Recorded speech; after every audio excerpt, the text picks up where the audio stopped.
Hi friends, ഇന്ന് നമ്മൾ discuss ചെയ്യുന്നത് ഭരണഘടനയുടെ 106 ഭേദഗതി. 106 ഭരണഘടനാ ഭേദഗതി അറിയപ്പെടുന്നത് നാരി ശക്തി വന്ദൻ അധിനിയം എന്നാണ്. വനിതാ സംവരണ ബില്ലാണ് ഇത്. പുതിയ പാർലമെൻറ്റ് മന്ദിരത്തിൽ അവതരിപ്പിക്കുന്ന ആദ്യത്തെ ബില്ലാണ് നാരി ശക്തി വന്ദൻ അധിനിയം. 128 ഭേദഗതി ബില്ലാണ് നാരി ശക്തി വന്ദൻ അധിനിയം. നിയമം നിലവിൽ വന്നത് 2023 സെപ്റ്റംബർ 28-നാണ്. ഈ നിയമത്തിൽ ഒപ്പുവെച്ച ഇന്ത്യൻ രാഷ്ട്രപതി ദ്രൗപദി മുർമു. ലോകസഭയിലെയും എല്ലാ സംസ്ഥാന നിയമസഭകളിലെയും ദേശീയ തലസ്ഥാനമായ ഡൽഹിയിലെയും മൊത്തം സീറ്റുകളുടെ 33% അഥവാ 1/3 15 വർഷത്തേക്ക് സ്ത്രീകൾക്കായി സംവരണം ചെയ്യാനാണ് ഈ നിയമം വ്യവസ്ഥ ചെയ്യുന്നത്.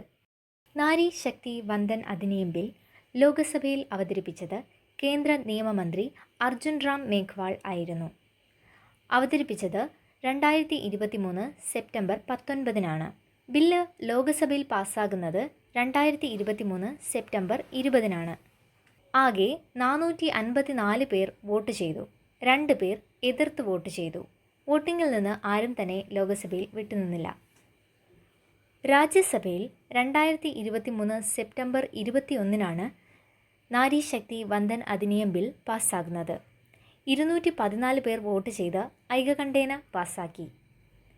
ബിൽ അംഗീകരിച്ചത് 2023 സെപ്റ്റംബർ 28-നാണ്.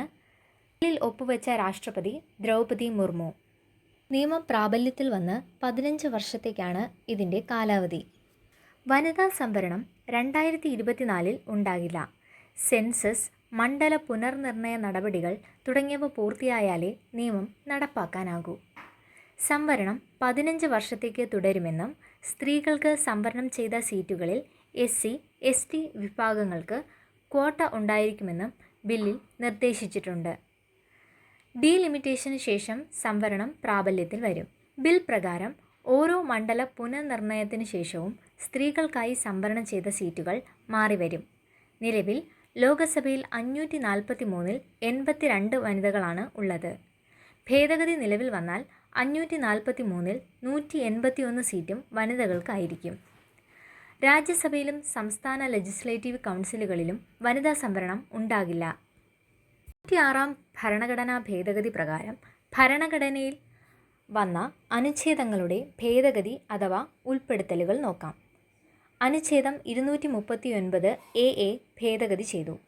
അനുച്ഛേദം 330A, 332A, 334A എന്നിവ ഉൾപ്പെടുത്തി. കൂടുതൽ വീഡിയോകൾക്കായി ചാനൽ സബ്സ്ക്രൈബ് ചെയ്യൂ.